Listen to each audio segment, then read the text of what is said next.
Hi everyone. Good morning, good evening, good afternoon. How are you all? Better? Okay.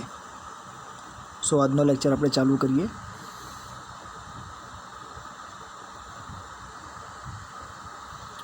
Four Gujarat university, bachelor of commerce, semester 3, chapter 3 અને એનો question number 2. Last લેક્ચરમાં આપણે question number 1 જોયો હતો. હવે આપણે જોઈશું question number 2. So question number 2 is about short note on protection policy. એટલે કે પ્રોટેક્શન પોલિસીને આપણે શું આપવાની છે? ટૂંક નોંધ આપવાની છે. So first of all, in introduction portion, the classical economist had championed the cause of laissez-faire. એટલે કે જે જૂના ઇકોનોમિસ્ટ લોકો છે તેમણે એક લેઝિસ-ફેર કરીને એક કારણ છે તેના ઉપર બહુ બધી બાબતો વિશે દલીલ અને ચર્ચાઓ કરેલી છે. તે આર્ગ્યુડ ધેટ, એમણે કીધું that trade between countries must be free from all restriction which each country adhering to the open door policy. તેમના કહેવાના મુજબ જો કોઈ પણ દેશોએ જો આંતરરાષ્ટ્રીય વેપાર કરવો હોય તો તે કેવો હોવો જોઈએ? Free from all the restriction. એટલે કે જુદા જુદા જે રિસ્ટ્રિક્શન છે તે બધાથી ફ્રી હોવો જોઈએ, બરાબર?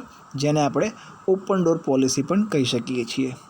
ઇટ વોઝ આર્ગ્યુડ ધેટ, એવું વધુમાં કહેવામાં આવેલું છે that one country follows the restriction policy while the rest of the world follow the free trade policy. એવું કહેવામાં આવેલું છે કે અમુક અથવા તો એકાદો દેશ છે જે રિસ્ટ્રિક્શન પોલિસીને ફોલો કરે છે, જ્યારે અન્ય બીજા જે દેશો છે તે ફ્રી ટ્રેડ પોલિસીને ફોલો કરે છે. Meaning of protection policy. Protection પોલિસીનો મિનિંગ આપેલો છે. When the discriminating trade policy are adopted for domestic trade and foreign trade, and when foreign products are made costlier to protect the domestic product is defined as a protective policy. એટલે કે અહીંયા આપણને કહેવામાં આવેલું છે કે van ડિસ્ક્રિમિનેટિંગ trade policy એટલે કે ભેદભાવવાળી વેપારની નીતિ બનાવવામાં આવે છે ફોર ધ ડોમેસ્ટિક ટ્રેડ, કોના માટે? આંતરિક વેપાર માટે અને આંતરરાષ્ટ્રીય વેપાર માટે. ત્યારે ફોરેન પ્રોડક્ટ્સ આર મેડ કોસ્ટલીયર, તો એ સમયે જે વિદેશી વસ્તુઓ છે તેમને મોંઘી બનાવવામાં આવે છે. શાના માટે? To protect the domestic product. કારણ કે એની સમયે જે ડોમેસ્ટિક પ્રોડક્ટ છે એટલે કે આંતરિક પેદાશો છે તેમને શું મળી શકે? પ્રોટેક્શન મળી શકે. ઓકે, એટલે આવા પ્રકારની પોલિસીને આપણે પ્રોટેક્શન પોલિસી કહીએ છીએ. તો આમાં એવું થાય છે કે જે આંતરિક પેદાશો છે તે સસ્તી પડે છે અને લોકો શું કરે છે? સસ્તી વસ્તુ વધારે ખરીદવાનો પ્રયત્ન કરે છે અને મોંઘી વસ્તુ લેવાનો પ્રયત્ન કરતા નથી. તો આમ કરવા પાછળનું મેઇન રીઝન છે કે આપણા દેશની જે આંતરિક પેદાશો છે તેનું વેચાણ વધારી શકાય. ઓકે, એટલા માટે આને પ્રોટેક્શન પોલિસી કહેવામાં આવે છે. The protection policy is adopted in terms of control like import duties, import quotas, import license, etc.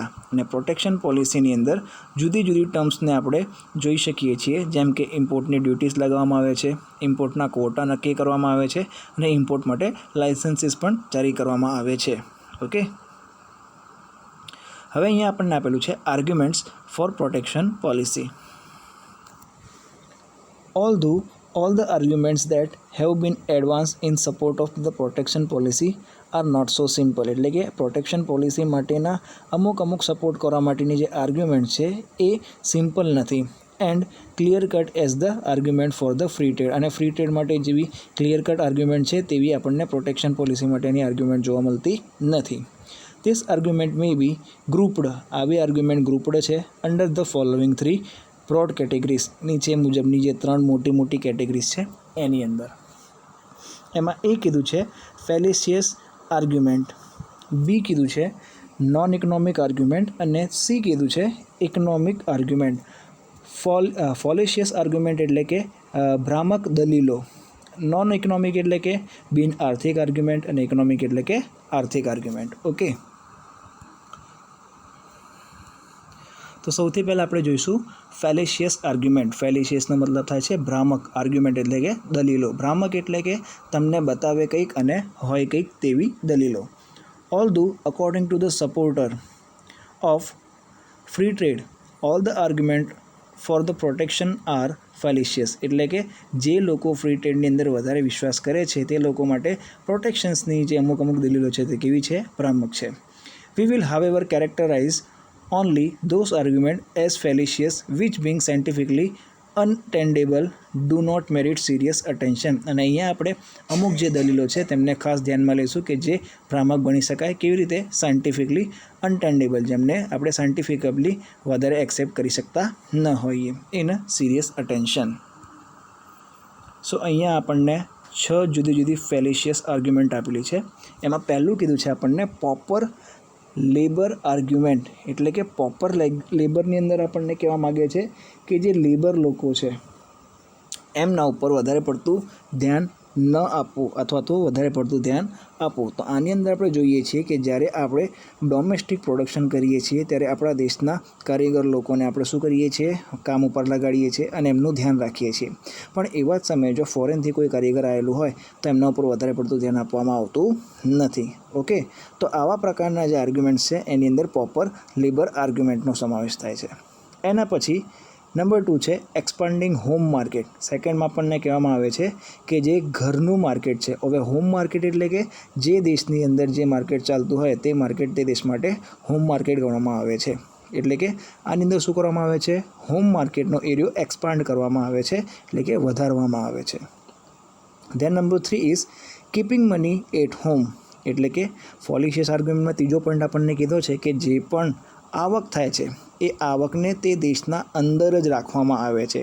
એટલે કે કોઈ પણ જાતનો વેપાર તમે કરો છો, આંતરિક વેપાર કરો છો, તો એના કારણે જેટલી પણ વસ્તુઓની ખરીદ અને વેચાણ થાય છે તો એના કારણે જે પૈસા છે એ ફક્ત આપણા દેશની અંદર જ રહે છે, બીજા દેશને આપણે આપવા પડતા નથી. ઓકે, પછી છે નંબર 4 ઇક્વલાઇઝિંગ કોસ્ટ ઓફ પ્રોડક્શન. એટલે કે ઉત્પાદનના જે ખર્ચા છે એને શું કરવામાં આવે છે? સરખા કરવામાં આવે છે. એ પણ એક ફેલિશિયસ આર્ગ્યુમેન્ટમાં સમાવેશ કરવામાં આવે છે. પછી કીધું છે આપણને ફૂલ એમ્પ્લોયમેન્ટ. તો આ એક દલીલ ફેલિશિયસ છે, તે આપણે કહી શકીએ છીએ કે પૂર્ણ રોજગારી છે, પણ ખરેખરમાં આપણને પૂર્ણ રોજગારી જોવા મળતી નથી. એના પછી છે રેશનલાઇઝેશન આર્ગ્યુમેન્ટ. એટલે કે ઘણી જગ્યાએ આપણને શું જોવા મળે છે કે કસ્ટમર માટે રેશનલાઇઝેશન કરવામાં આવેલું છે, પણ એવું આપણને વધારે પડતું જોવા મળતું નથી. ઓકે, સો આ બધી 6 આપણને જુદી જુદી ફેલિશિયસ આર્ગ્યુમેન્ટ્સ આપેલી છે, જે તમે બુકમાં વધુ ડીપમાં વાંચશો તો તમને હજુ પણ ખબર પડશે. ઓકે, એના પછી નોન ઇકોનોમિક આર્ગ્યુમેન્ટ, એટલે કે બિન આર્થિક આર્ગ્યુમેન્ટ આપણને કીધી છે. It is not possible to draw any sharp dividing line between economic and non economic argument for protection. એટલે કે પ્રોટેક્શન માટે આર્થિક કઈ છે અને બિન આર્થિક કઈ છે તેના માટે ચોક્કસપણે કહી શકવું તે શક્ય બનતું નથી. ધ ડિસ્ટિંક્શન લાય exclusively in the desired and. અને બંનેમાં આપણને ક્યાંક ને ક્યાંક કંઈક ને કંઈક સંતાયેલું જોવા મળે છે.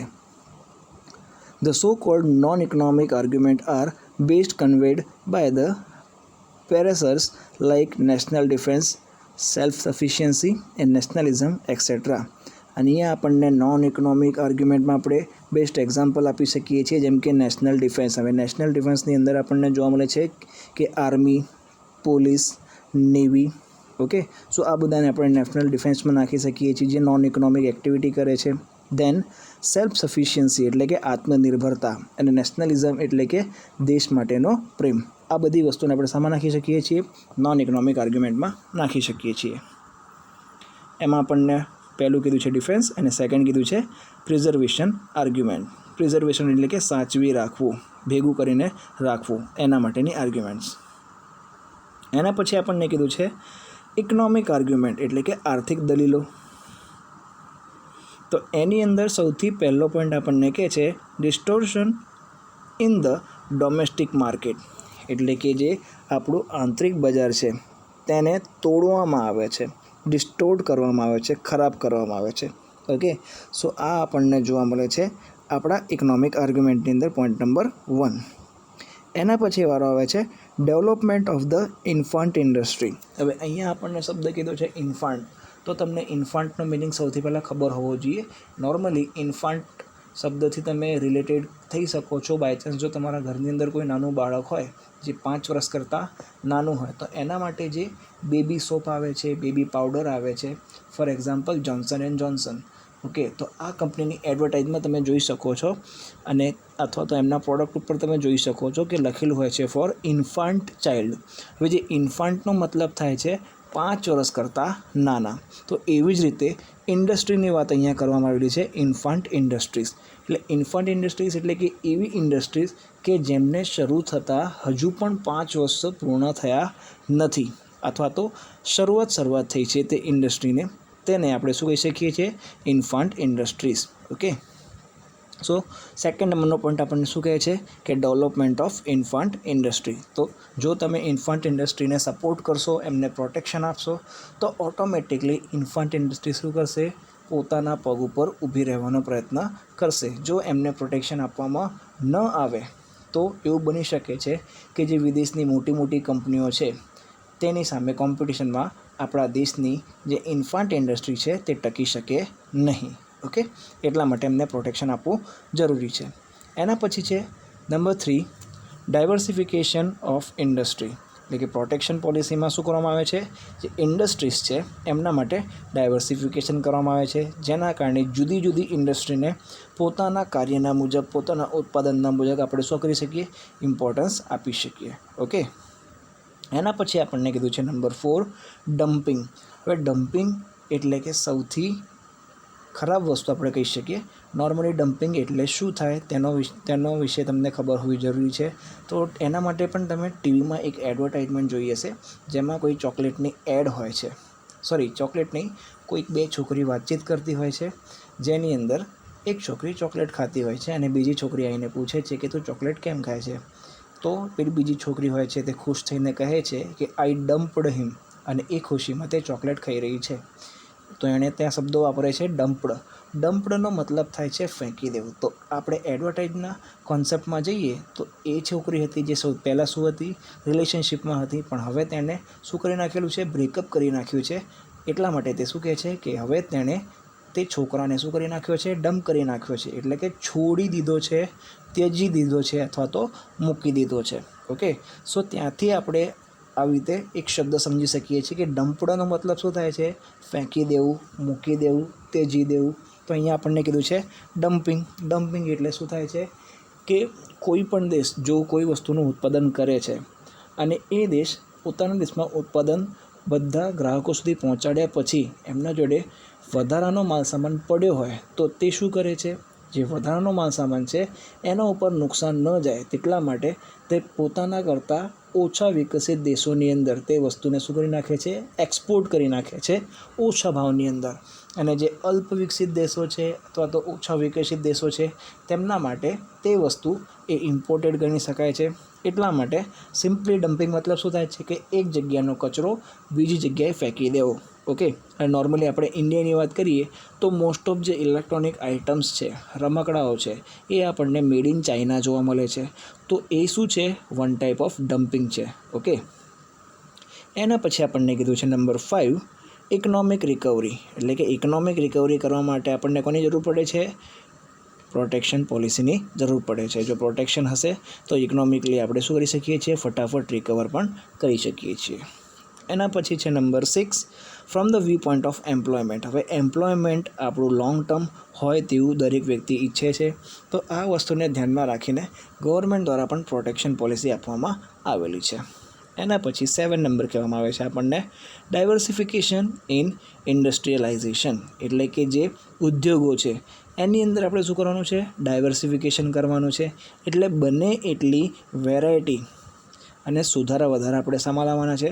ઇન્ડસ્ટ્રીઝની અંદર લાવવાના છે, જેના કારણે આપણો દેશ જે એગ્રીકલ્ચર ક્ષેત્રની અંદર આગળ છે તે ઇન્ડસ્ટ્રીયલ સેક્ટરની અંદર પણ આગળ વધી શકે. ઓકે, સો આ આપણને 3 જુદી આર્ગ્યુમેન્ટ્સ આપવામાં આવી હતી. સૌથી પહેલી છે ફોલિશિયસ આર્ગ્યુમેન્ટ્સ, સેકન્ડ નંબર છે આપણને ઇકોનોમિક આર્ગ્યુમેન્ટ્સ અને થર્ડ નંબર છે ઇકોનોમિક આર્ગ્યુમેન્ટ. ઓકે, ફોલિશિયસ મતલબ થાય છે ભ્રામક દલીલો, નોન ઇકોનોમિક એટલે કે બિન આર્થિક દલીલો, અને ઇકોનોમિક આર્ગ્યુમેન્ટ એટલે કે આર્થિક દલીલો. પહેલાંની અંદર આપણને ભ્રામક દલીલો વિશે વાતચીત કરવામાં આવી હતી. સેકન્ડની અંદર આપણને બિન આર્થિક એટલે કે જેની અંદર પૈસાને વધારે પડતું ઇમ્પોર્ટન્સ આપવામાં આવતું નથી. અને ત્રીજું કીધું છે આપણને ઇકોનોમિક એટલે કે જેની અંદર ઇકોનોમી એટલે કે પૈસાને આપણે શું કરીએ છીએ, વધુ મહત્ત્વ આપીએ છીએ, તેના વિશેની દલીલો આપવામાં આવેલી છે. Okay, so thank you very much. અહીંયા આપણો ક્વેશ્ચન શું થાય છે, પૂર્ણ થાય છે. સ્ટીલ આ ક્વેશ્ચન જ્યારે ચાલતો હોય ત્યારે તમે ચોપડી લઈને બેસજો અને જેમ જેમ હું સમજાવતો જાઉં છું તેમ એને સમજવાનો પ્રયત્ન કરજો. તો પણ છતાં કોઈ જાતનો ડાઉટ હોય કે કોઈ પણ જાતનો ક્વેરી હોય તો તમે કનેક્ટ કરી શકો છો, તમે કમેન્ટ પણ કરી શકો છો. For queries you can mail me on sankalplearn@gmail.com and you can also WhatsApp me on 7383668234 અને બીજો નંબર છે મારો 8780505433. મળીએ in the next lecture. Till then study hard, read hard. Bye bye, take care.